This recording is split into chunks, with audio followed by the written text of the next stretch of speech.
Olá, sejam bem-vindos. Meu nome é Leiner Mara, sou enfermeira. Neste vídeo a gente vai estar trabalhando um pouquinho da legislação do SUS, certo? O SUS, Sistema Único de Saúde, foi instituído pela Constituição de 1988, 2 anos após a 8ª Conferência Nacional de Saúde, que foi um grande marco para a saúde do Brasil, a história da nossa saúde. Então, essa conferência aconteceu em 1986. A Constituição foi baseada nas propostas da 8ª Conferência de Saúde. Então, na Constituição de 1988, nós temos os artigos de 196 ao artigo 200, que tratam especificamente da saúde.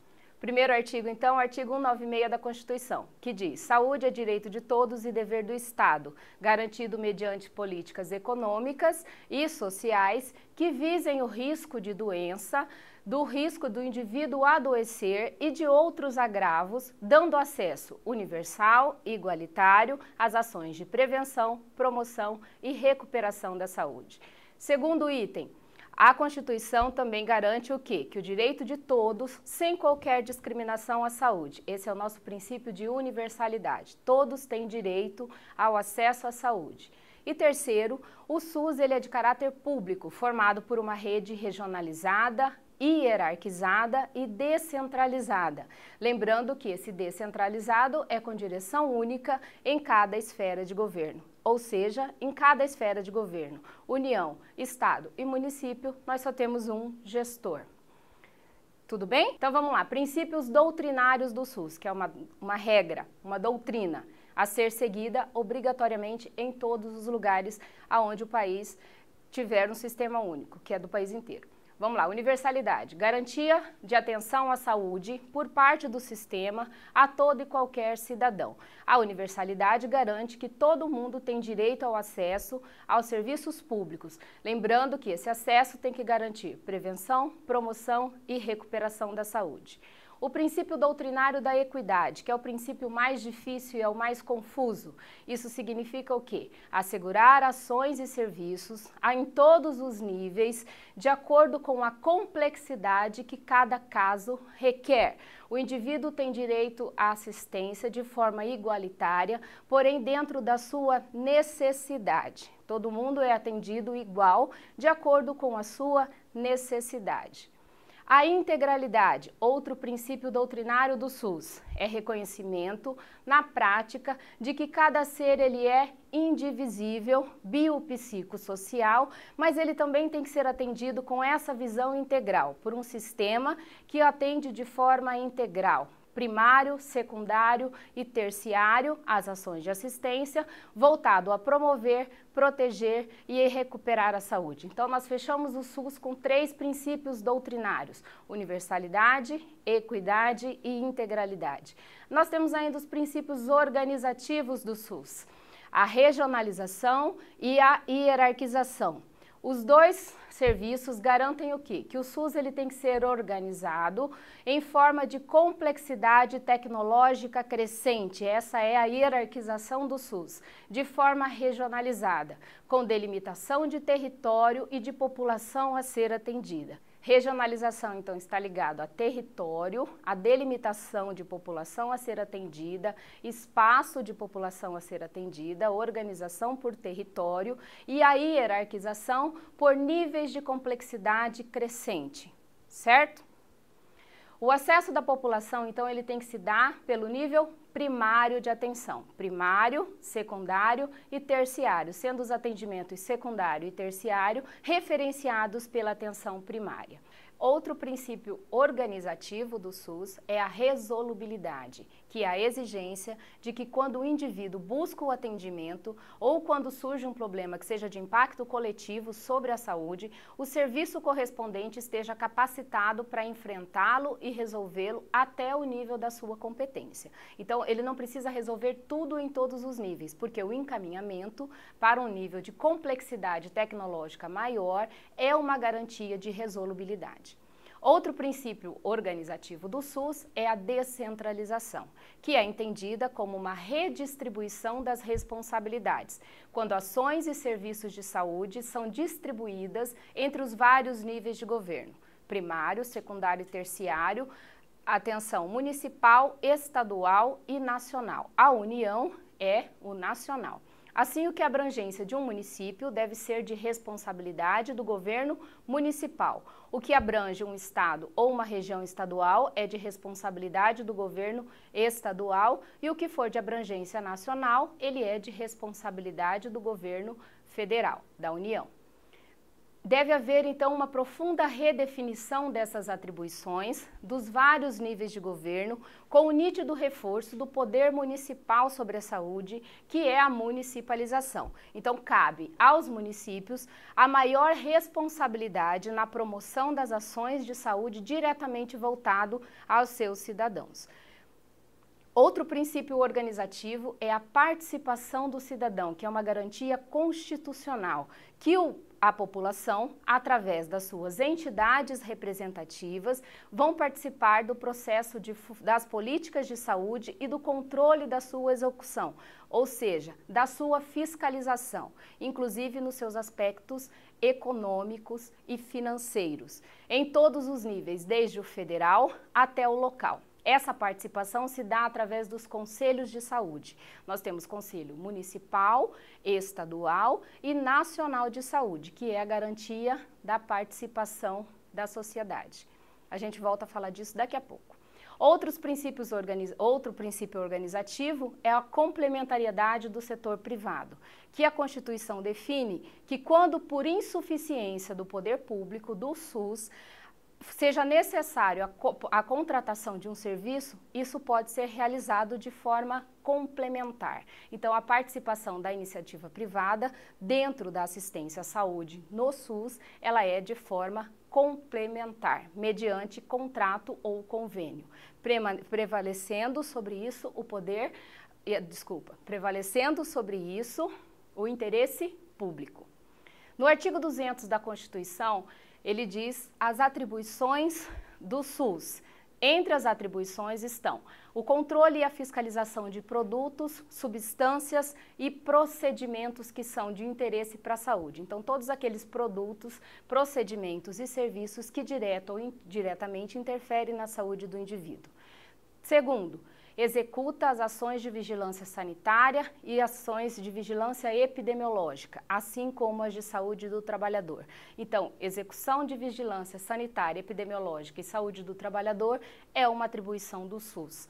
A ordenação da formação de recursos humanos na área da saúde também é uma atribuição do SUS.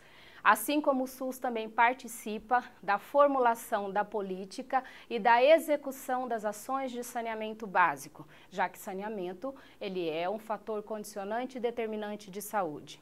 Implementa em sua área de atuação o desenvolvimento científico e tecnológico, fiscaliza e inspeciona alimentos, água e bebidas para o consumo humano, participa do controle da fiscalização da produção de transporte, guarda e utilização de todas as substâncias psicoativas, tóxicas e radioativas. E também é uma atribuição do SUS a colaboração e a proteção do meio ambiente. Neste meio ambiente compreendido o do trabalho. A Lei 8080, então, é a Lei Orgânica da Saúde, de 19 de setembro de 1990. Ela dispõe sobre as condições para a promoção, proteção e recuperação da saúde. No seu artigo 3º, ela traz, então, um novo conceito de saúde, que diz que saúde tem como fatores determinantes e condicionantes o saneamento básico, a alimentação, a moradia, o meio ambiente, o trabalho, a renda, a educação, o transporte e o lazer. Além dessas condições, o indivíduo precisa ter acesso aos bens e aos serviços essenciais. A Constituição já dizia isso. E a Lei 8080 reafirma esse conceito de saúde e diz que os níveis de saúde da população expressam a organização social e econômica do país. No artigo 4º da Lei 8080, ele conceitua o SUS. Ele diz que SUS é o conjunto de ações e serviços de saúde que são prestados por órgãos e instituições públicas, federais, estaduais e municipais, da administração direta e da indireta. Então, todas essas instituições mantidas com o poder público, mantidas pelo poder público com recurso público, constituem o Sistema Único de Saúde. A iniciativa privada, como a gente já falou, ela pode participar do SUS em caráter complementar. Os objetivos e as atribuições do SUS, eles também estão escritos na Lei 8080, no seu artigo 5º, que não difere muito daquilo que está na Constituição, que diz que o primeiro objetivo do SUS é identificar e divulgar os fatores condicionantes e determinantes de saúde da população, a formulação de uma política de saúde voltado a promover e a recuperar a saúde, assistir as pessoas por meio de ações de promoção, proteção e recuperação da saúde, integrando assistência e prevenção de ações. As duas ações juntas, preventivo e assistencial. No artigo 6º estão incluídos ainda, no campo de atuação do SUS, a execução das ações de vigilância sanitária, vigilância epidemiológica e saúde do trabalhador, como já estava na Constituição, e garante ainda o quê? A assistência terapêutica integral, inclusive farmacêutica. Então vamos lá. Falando de vigilância sanitária, o que é vigilância sanitária? É um conjunto de ações capazes de eliminar, diminuir ou prevenir riscos à saúde e de intervir nos problemas sanitários que são decorrentes do meio ambiente, da produção e da circulação de bens e de serviços.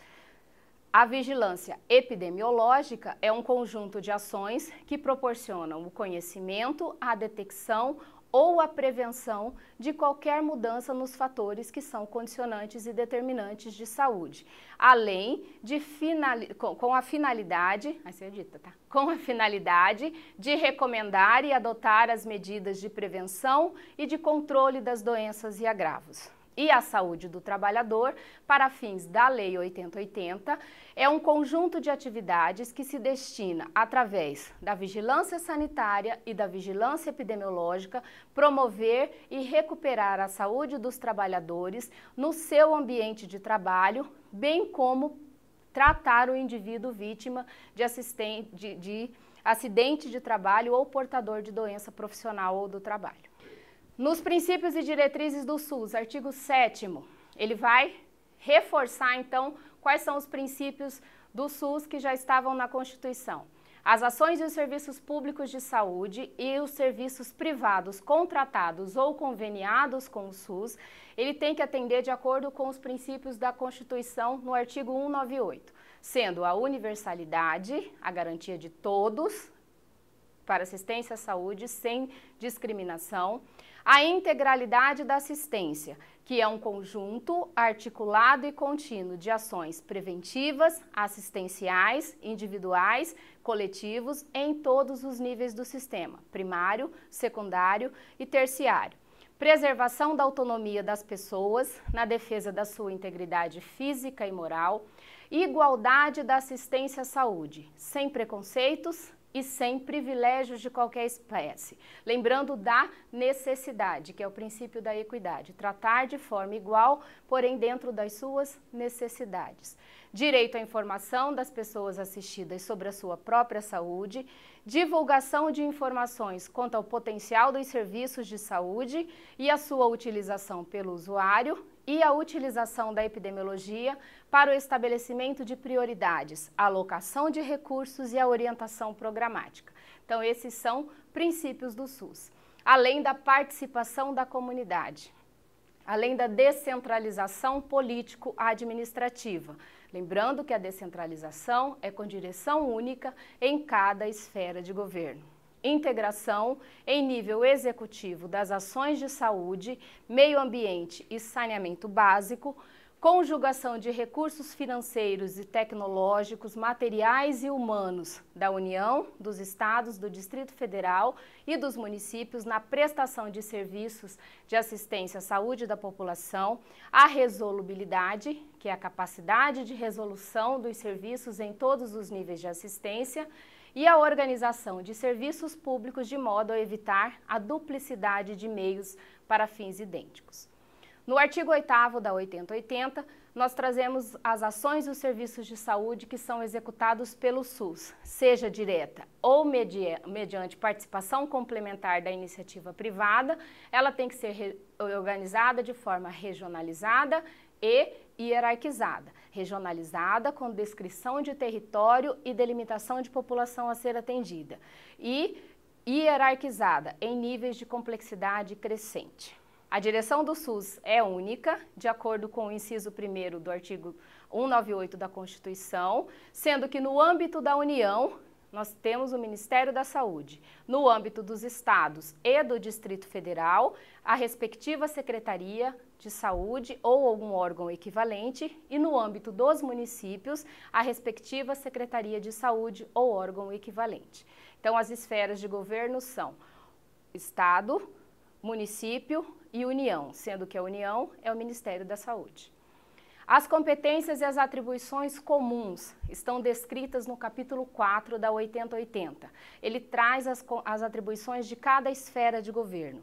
Nas atribuições comuns a município, Estado e União, estão todas aquelas atribuições que estão voltadas aos objetivos do SUS, ao planejamento dos serviços e ao orçamento. Então, tudo que fizer referência a planejamento de saúde, plano de saúde, organização de orçamento e o que tiver ligado aos objetivos e atribuições gerais do SUS são atribuições comuns das 3 esferas de governo. A direção nacional do SUS, ao Ministério da Saúde, compete formular, avaliar e apoiar políticas de alimentação e nutrição, de controle das agressões do meio ambiente, de saneamento básico e relativas às condições e aos ambientes de trabalho. Então, o Ministério da Saúde ele é responsável pelo planejamento, pela organização e por apoiar políticas de saúde. Define e coordena os sistemas da rede integrada de alta complexidade, define e coordena os sistemas de rede de laboratórios de saúde pública, de vigilância epidemiológica e vigilância sanitária e estabelece parâmetros para a vigilância sanitária e para a vigilância epidemiológica.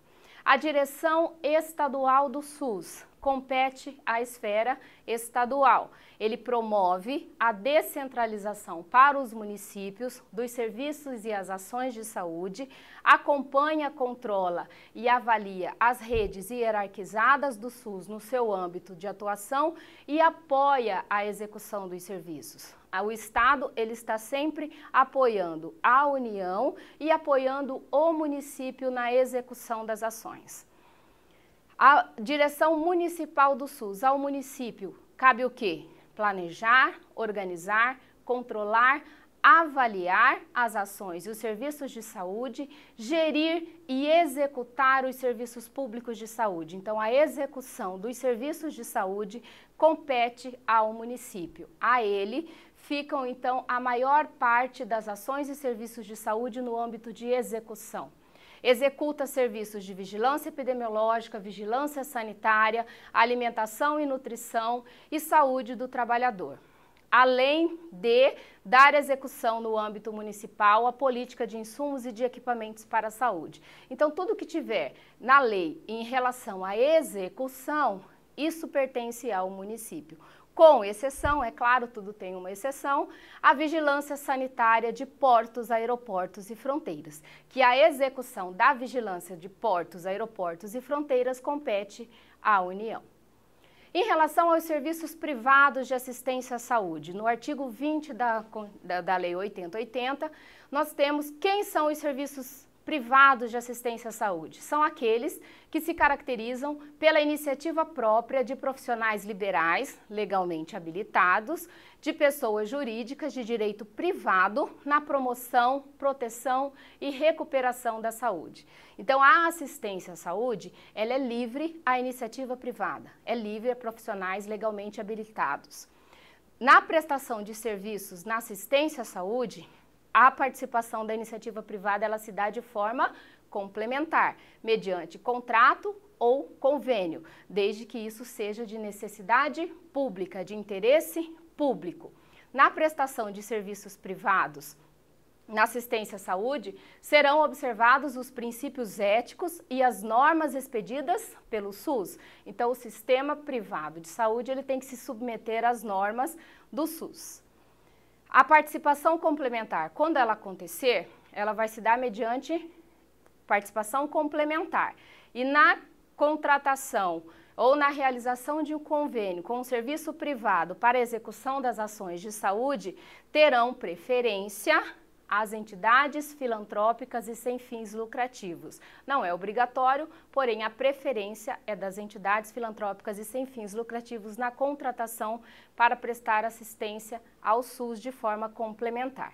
Os critérios e os valores para a remuneração dos serviços e o parâmetro para a cobertura assistencial, eles são estabelecidos pela direção nacional. A contratação é realizada pelo município, de acordo com as diretrizes estabelecidas pela União, de caráter público, de interesse público. E a forma de remuneração será mediante a tabela SUS, o preço estabelecido pelo Ministério da Saúde, aprovado no Conselho Nacional de Saúde.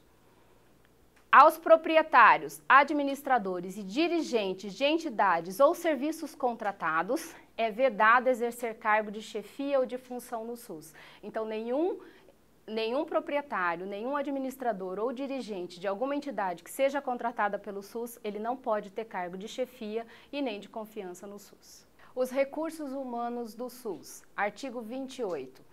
Os cargos e funções de chefia, direção e assessoramento no SUS, eles só podem ser exercidos em regime de tempo integral. Então, se eu sou assessor ou se eu tenho cargo de chefia, só posso trabalhar em horário integral. Os servidores que legalmente acumulam 2 cargos ou empregos podem exercer as suas atividades em mais de um estabelecimento do SUS. Então, ele pode trabalhar em 2 lugares diferentes, em carga horária diferente, só que ele não pode ter cargo de chefia, função ou assessoramento, que aí tem que ser regime de tempo integral. Os servidores que trabalham integral também podem, se for interesse do município ou do estado ou da esfera de governo que ele for atuar, trabalhar em 2 lugares diferentes, desde que ele tenha carga horária integral. Não pode ser chefia, função ou assessoramento. O orçamento, financiamento do SUS, os recursos de financiamento.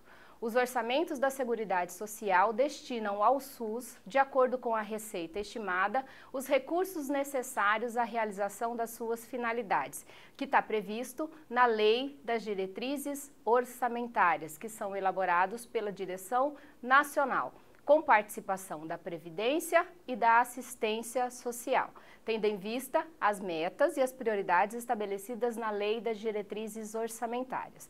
A União, ela dispensa aos municípios o relativo à variação do PIB e ao orçamento anual anterior. Os recursos financeiros do SUS, eles são depositados em conta especial em cada esfera de atuação, que é o que nós chamamos de fundo de saúde, e movimentados sobre a fiscalização dos seus respectivos conselhos. Então, quem fiscaliza os recursos depositados em cada esfera de governo é o conselho de cada esfera de governo. Na esfera federal, os recursos financeiros originários do orçamento da Seguridade Social e outros orçamentos da União, além de outras fontes, são administrados pelo Ministério da Saúde através do Fundo Nacional de Saúde. Para o estabelecimento de valores que serão liberados para estados e municípios e Distrito Federal, será utilizada uma combinação de critérios, de acordo com o artigo 35 da Lei 8080. O primeiro critério é o perfil demográfico da região. O segundo é o perfil epidemiológico da população que vai ser atendida. Terceiro, características quantitativas e qualitativas da rede de saúde. Então, qual é a característica da rede de assistência que eu tenho? O desempenho técnico, econômico e financeiro no período anterior, o que foi realizado com o recurso que foi depositado no período anterior. níveis de participação do setor saúde no orçamento estadual e municipal, a previsão do plano quinquenal de investimentos na rede e o ressarcimento do atendimento a serviços prestados por outras esferas de governo. Então, a análise desses critérios vai estabelecer o valor que vai ser repassado a cada esfera de governo, ou Distrito Federal, Estado e municípios, pela União, de acordo com a Lei 8080. O planejamento e o orçamento das ações de saúde, ele será ascendente do nível local até o nível federal. Então, o plano de saúde, ele é realizado pelo município, aprovado pelo Conselho Municipal de Saúde, encaminhado à esfera estadual, que realiza o seu plano de saúde baseado nas necessidades dos municípios e passa pela aprovação do Conselho Estadual de Saúde, que encaminha o plano para a esfera nacional, que realiza o seu plano nacional de saúde baseado nas necessidades dos estados e municípios e é aprovado pelo Conselho Nacional de Saúde. Os planos de saúde, eles são a base para as atividades e as programações de cada nível de governo. Então, todas as ações a serem realizadas, elas têm que estar previstas no plano. Cada plano de saúde tem que ter uma proposta orçamentária. Cada plano, uma proposta orçamentária.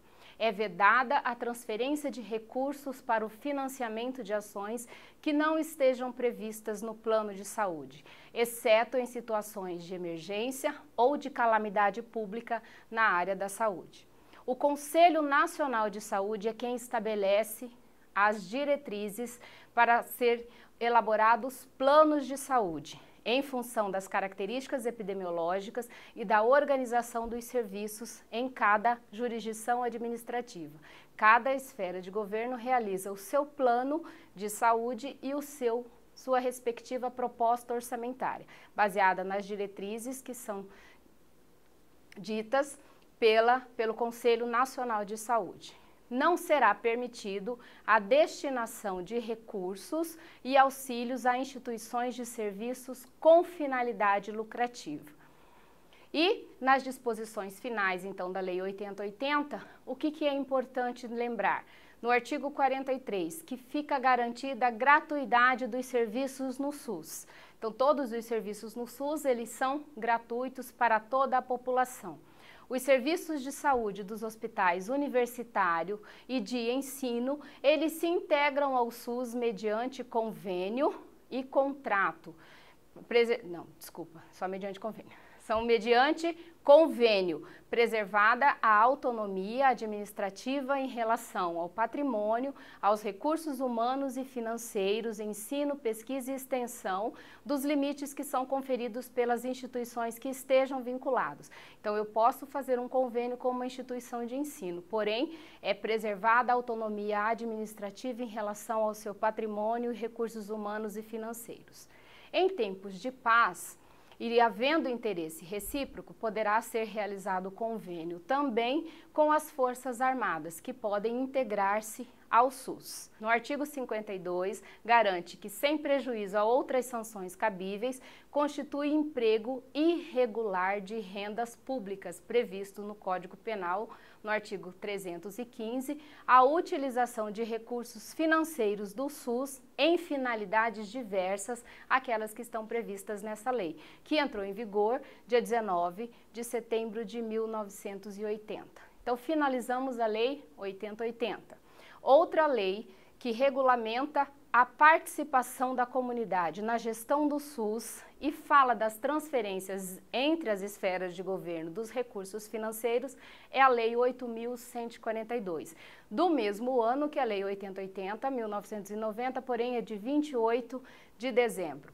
A Lei 8.142, ela garante no seu artigo 1º que o SUS contará em cada esfera de governo, município, estado e União, sem prejuízo das funções do Poder Legislativo, com duas instâncias colegiadas, a Conferência de Saúde e o Conselho de Saúde, que são as duas instâncias colegiadas onde há participação da comunidade.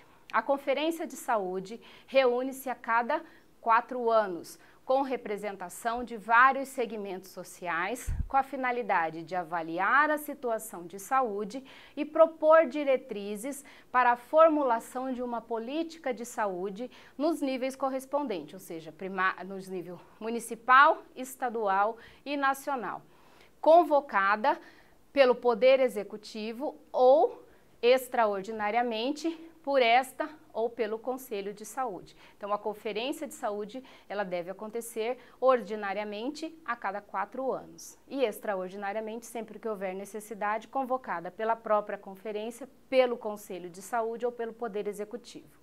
O Conselho de Saúde, que é a outra instância colegiada do SUS, em caráter permanente e deliberativo, com poder de decisão, é o órgão composto por representantes do governo, prestadores de serviço, profissionais de saúde e usuários, com participação do usuário de forma paritária em relação ao conjunto dos demais segmentos. Atua na formulação de estratégias e no controle da execução da política de saúde. É o Conselho de Saúde, então, que fiscaliza a execução da saúde, inclusive nos seus aspectos econômicos e financeiros, cujas decisões elas são homologadas pelo chefe do poder legalmente constituído em cada esfera de governo. Então, todas as decisões do Conselho de Saúde, elas têm que ser homologadas pelo chefe do poder legalmente constituído, que é o gestor, com um prazo de 30 dias. O Conselho Nacional de Secretários de Saúde, que é o CONAS, e o Conselho Nacional de Secretários Municipais de Saúde, CONASEMES, eles têm representação no Conselho Nacional de Saúde. A representação dos usuários nas conferências e nos conselhos será paritária em relação ao conjunto dos demais segmentos. Então, eu tenho 50% de participação do usuário e 50% dividido entre os demais segmentos, sendo 25% prestador e representantes do governo, que é gestor, e os outros 25% o trabalhador de saúde. Os recursos do Fundo Nacional de Saúde, também tratados na Lei 8.142, no seu artigo 2º, garante que os recursos do SUS, eles serão destinados para despesas de custeio e de capital do Ministério da Saúde, dos seus órgãos e entidades, da administração direta e indireta, os investimentos previstos na lei orçamentária de iniciativa do Poder Legislativo e que são aprovados pelo Congresso Nacional, os investimentos previstos no Plano Quinquenal do Ministério da Saúde e para a cobertura das ações e serviços de saúde que são implementados pelo município, Estado e Distrito Federal. Os recursos destinados aos estados, Distrito Federal e municípios são de acordo com os critérios previstos no artigo 35 da Lei 8080, perfil epidemiológico, perfil demográfico e todos aqueles que a gente já falou. Enquanto não for regulamentada a aplicação dos critérios, será utilizado exclusivamente o perfil demográfico. Os recursos referidos que são destinados para estados e municípios, a União destina 70% aos municípios e o restante aos estados. Os municípios podem estabelecer consórcio para execução das ações e serviços de saúde entre si, de acordo com a Lei 8080 e com a Lei 8.142. Para receberem os recursos destinados aos estados e municípios, eles deverão contar com alguns pré-requisitos. Primeiro, fundo de saúde, que é a conta especial onde o dinheiro será depositado. Segundo, conselho de saúde, com composição paritária entre usuários e os demais segmentos. Então, a existência do conselho de saúde ela é obrigatória para o recebimento de recurso. A existência de um plano de saúde, a existência de um relatório de gestão que permita a avaliação e o controle da execução dos serviços de saúde de acordo com os recursos recebidos. contrapartida de recursos para a saúde no respectivo orçamento do município e do estado e a existência de uma comissão para a elaboração de plano de cargos, carreiras e salários com o prazo de 2 anos para a sua implantação. Então, esses são critérios para o recebimento de recursos. O não atendimento pelos municípios ou pelo Estado ou pelo Distrito Federal desses requisitos implicará que o município não receberá recurso e quem administrará o seu recurso será o Estado. Assim, da mesma forma, o Estado que não se adeter a esses critérios, quem administrará o seu recurso será a União. Então, essa lei entrou em vigor também em 1980, só que ela é de dezembro de 1980. Desculpa, dezembro de 1990. A Lei 8080, ela sofreu uma nova regulamentação em junho de 2011, através do Decreto 7.508. Esse decreto, ele regulamenta a Lei 8080 para dispor sobre a organização do SUS, o planejamento da saúde, a assistência à saúde e a articulação interfederativa. Então, o decreto, ele dispõe sobre essas ações e ele considera alguns conceitos. Primeiro conceito, região de saúde. O que é uma região de saúde? É um espaço geográfico contínuo, constituído por agrupamentos de municípios limítrofes que tenham limites entre si, que sejam delimitados a partir de identidades culturais, econômicas e sociais e de redes de comunicação e de infraestrutura e transporte compartilhados, com a intenção, com a finalidade de integrar e organizar o planejamento, a execução e as ações e os serviços de saúde. Então, isso é uma região de saúde.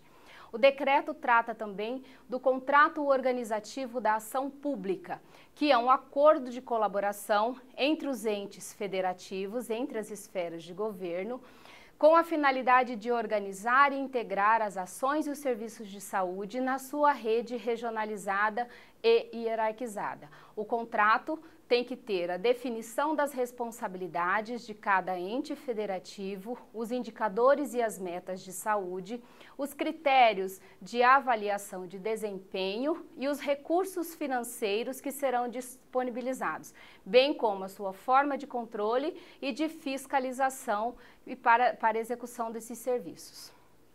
O decreto trata também das portas de entrada no SUS, que são os serviços de atendimento inicial, e trata das comissões intergestoras, que são instâncias de pactuação consensual entre os entes federativos para a definição das regras da gestão compartilhada do SUS. Então, as comissões intergestoras são as instâncias de pactuação entre os gestores. O mapa da saúde. O mapa da saúde é a descrição geográfica da distribuição de recursos humanos e de ações e serviços de saúde que são ofertados pelo SUS e pela iniciativa privada. Então, no mapa da saúde, eu preciso contar com todos os serviços que são SUS e com os serviços privados de saúde. Os investimentos, desempenho aferido a partir dos indicadores de saúde do sistema e a capacidade instalada dos serviços. A rede de atenção à saúde são as ações e os serviços de saúde articulados em níveis de complexidade crescente, com a finalidade de garantir a integralidade da assistência à saúde, porém, sem contar com a iniciativa privada. Então, a rede de atenção à saúde são todos os serviços e ações de saúde do SUS. E os serviços especiais de acesso aberto, que são os serviços de saúde específicos para o atendimento da pessoa que, em razão de agravo ou de situação laboral, necessita de um atendimento especial. Então, a este serviço nós chamamos de Serviço Especial de Acesso Aberto. O decreto trata também do protocolo clínico e da diretriz terapêutica, que é o documento que estabelece critérios para o diagnóstico da doença ou do agravo à saúde, bem como o seu tratamento preconizado, os medicamentos e os demais produtos que serão utilizados, a posologia recomendada, os mecanismos de controle clínico e o acompanhamento de verificação dos resultados terapêuticos a serem seguidos pelos gestores do SUS. Então, após esses conceitos iniciais, o decreto ele fala novamente da organização do SUS, que ele diz que o SUS ele é constituído pela conjugação das ações e serviços de promoção, proteção e recuperação da saúde, que são executados pelos entes federativos de forma direta ou indireta, conforme já estava na Lei 8080, mediante participação complementar da iniciativa privada. Esta é a novidade. Ele traz a iniciativa privada dentro do conceito da organização do SUS, sendo organizado de forma regionalizada e hierarquizada. Em relação às regiões de saúde, que é aquele espaço delimitado entre municípios limítrofes, espaço geográfico delimitado composto por municípios limítrofes, a organização dessas regiões de saúde cabe ao Estado, de acordo com aquilo que está pactuado na Comissão Intergestora Tripartite, CIT, Comissão Intergestora Tripartite. Poderão ser instituídas regiões de saúde interestaduais, compostas por municípios limítrofes, por ato conjunto dos respectivos estados em articulação com os municípios, e a instituição de regiões de saúde situados em área de fronteira com outros países. Estas deverão respeitar as normas que regem as instituições internacionais. Para ser instituída uma região de saúde, ela tem que conter, no mínimo, algumas ações e serviços específicos. Então, minimamente, precisa ter atenção primária, atenção de urgência e emergência, atenção psicossocial, atenção ambulatorial especializada e hospitalar e vigilância em saúde. A instituição das regiões de saúde será observado um cronograma pactuado nas comissões intergestoras. Então, a instituição de uma região de saúde é responsabilidade do Estado junto com os municípios. As regiões de saúde, elas são referência para a transferência de recursos entre os entes federativos. As redes de atenção à saúde estarão compreendidas no âmbito de uma região de saúde ou de várias delas, em consonância com as diretrizes que são pactuadas nas comissões intergestoras. Os entes federativos, ou seja, as esferas de governo gestores, eles definirão em relação às regiões de saúde os seus limites geográficos, então até onde é uma região de saúde, a sua delimitação, a população usuária das ações e desses serviços de saúde, quem será a população que será beneficiada com esses serviços, o tipo de serviço, o rol de serviços que serão ofertados e as respectivas responsabilidades e os critérios de acesso para a conformação dos serviços. Então, como que o usuário terá acesso a esses serviços será pactuado pelas comissões intergestoras. A hierarquização do SUS. O acesso universal e igualitário, ele será ordenado pelas ações e os serviços de saúde e ele tem que ser completado dentro dessa rede de assistência, primário, secundário e terciário. Por onde o indivíduo inicia o seu atendimento é chamado de porta de entrada. Então, de acordo com o decreto 7.508, ele estabelece que as ações e os serviços de saúde como porta de entrada são a atenção primária, a atenção de urgência e emergência, a atenção psicossocial e os serviços especiais de acesso aberto, que a gente já conceituou. Mediante justificativa e de acordo com aquilo que for pactuado nas comissões intergestoras, os entes federativos poderão criar novas portas de entrada para as ações e os serviços de saúde, considerando as características da sua região. Porém, as portas de entrada estabelecidas pelo decreto, recordando a atenção primária, a atenção de urgência e emergência, a atenção psicossocial e o serviço especial de acesso aberto. Os serviços de atenção hospitalar especializado, entre outros, eles são então referenciados pela porta de entrada. Os que tiverem maior complexidade tecnológica, eles são referenciados pela porta de entrada.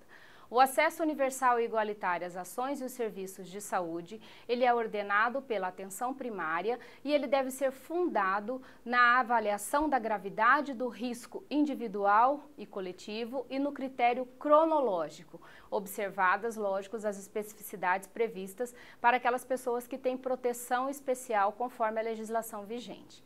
A população indígena, ela conta com regramentos diferenciados de acesso compatíveis com as especificidades e com as necessidades de assistência integral à saúde, de acordo com as disposições do Ministério da Saúde. Então, a população indígena, ele tem um regramento diferenciado de acordo com o Decreto 7.508. Ao usuário, será assegurada a continuidade do cuidado em todas as modalidades dos serviços dos hospitais e nas unidades integradas da rede de atenção da respectiva região, que é a garantia da resolubilidade do serviço. As comissões intergestoras pactuarão as regras da continuidade do acesso das ações e dos serviços de saúde na sua respectiva área de atuação. O decreto reforça em relação ao planejamento da saúde, que ele deve ser ascendente do nível local até o nacional, município, estado e união, ouvido os seus conselhos de saúde. Então, cada plano de saúde, antes de seguir a esfera de governo, ele tem que passar pela aprovação do Conselho de Saúde. O planejamento de saúde ele é obrigatório para todos os serviços públicos e será indutor de políticas para a iniciativa privada.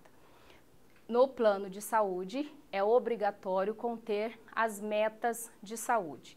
E é o Conselho de Saúde, como a gente já falou, o Conselho Nacional de Saúde, que estabelece as diretrizes para a elaboração dos planos de saúde.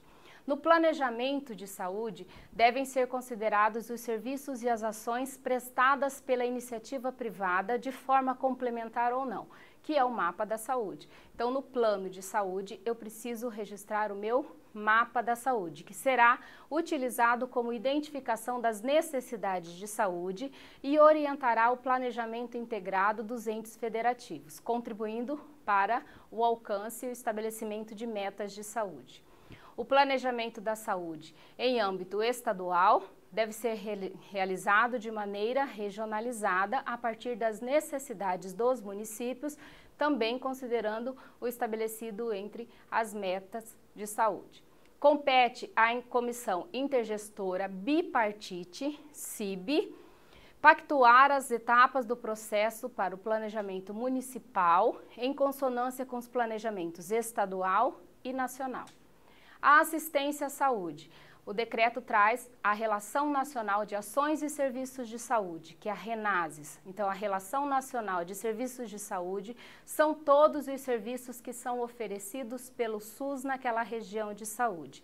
É o Ministério da Saúde responsável por dispor sobre a RENASES em âmbito nacional, observada as diretrizes pactuadas na CIT, na Comissão Intergestora Tripartite. E a cada 2 anos, o Ministério da Saúde consolida e publica uma nova atualização da RENASES, de todos aqueles serviços que são oferecidos pelo SUS.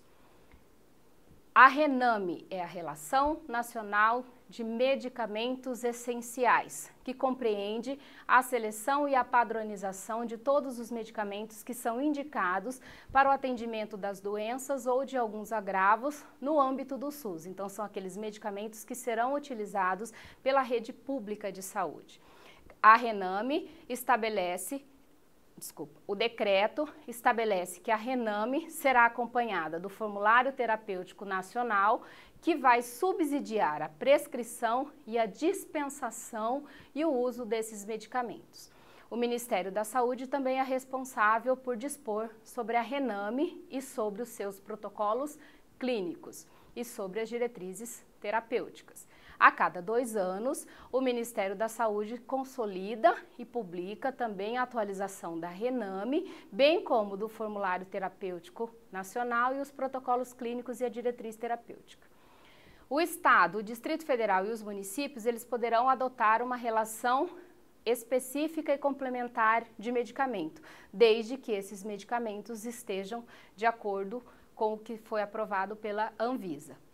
O acesso universal e igualitário à assistência farmacêutica, ou seja, para ter direito aos medicamentos da Rename, o indivíduo precisa, de acordo com o decreto 7.508, cumulativamente, primeiro, estar o usuário assistido por ações e serviços de saúde no SUS. Então, ele tem que ter a sua assistência no SUS.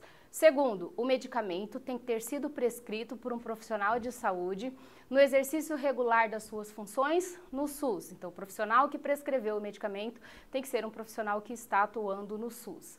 Terceiro, estar a prescrição em conformidade com a Rename e os protocolos clínicos e as diretrizes terapêuticas, ou com a relação específica complementar do estado, do distrito ou do município. Então, a prescrição ela tem que estar de acordo com a Rename, com os protocolos clínicos e com a diretriz terapêutica.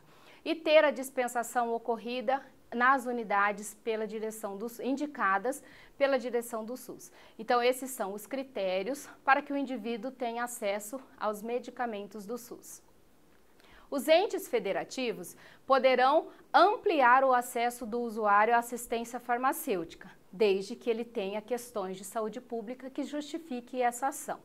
E é o Ministério da Saúde responsável e pode criar regras diferenciadas de acesso a medicamentos de caráter especializado. Os medicamentos normais da Rename, eles devem seguir esses critérios que a gente acabou de falar.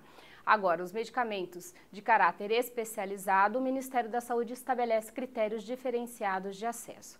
Porém, todos os medicamentos, tanto da Rename como da relação complementar estadual, distrital ou municipal, somente poderão conter medicamentos com registro na Anvisa, Agência Nacional de Vigilância Sanitária. Em relação às comissões interfederativas, o decreto traz a comissão intergestora tripartite no âmbito da União, vinculado ao Ministério da Saúde para efeitos administrativos e operacionais. Então, as comissões intergestoras são as responsáveis por pactuar e organizar o funcionamento das ações e dos serviços de saúde. A CIT, no âmbito da União, a CIB, Comissão Intergestora Bipartite, no âmbito do Estado, vinculado à Secretaria Estadual de Saúde, também para efeitos administrativos e operacionais. Ela cria a Comissão Intergestora Regional, a CIR, também no âmbito regional vinculado ao Estado de Saúde para efeitos administrativos e operacionais, devendo observar as diretrizes da CIB, que é estadual. Nas comissões intergestora, os gestores públicos de saúde também podem ser representados pelo CONAS, pelo CONASEMES e pelo COSEMES, que é o Conselho Estadual de Secretarias Municipais de Saúde. O contrato organizativo da ação pública, então, para a gente finalizar, é o acordo de colaboração entre os entes federativos para a organização da rede de serviços das esferas de governo.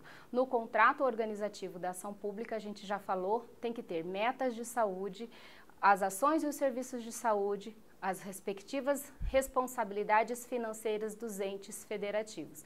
Tudo isso para garantir a integralidade da assistência aos usuários. Muito obrigada, espero que vocês tenham gostado. Fiquem atentos ao site que nós vamos lançar um curso específico de legislação de SUS. Como eu já falei, essa foi um resumão para vocês estudarem e estarem preparados para o próximo concurso. Muito obrigada pela atenção, espero que vocês tenham gostado. Como eu falei, meu nome é Leiner Mara, sou enfermeira, trabalho com legislação de SUS. Muito obrigada. Thank you.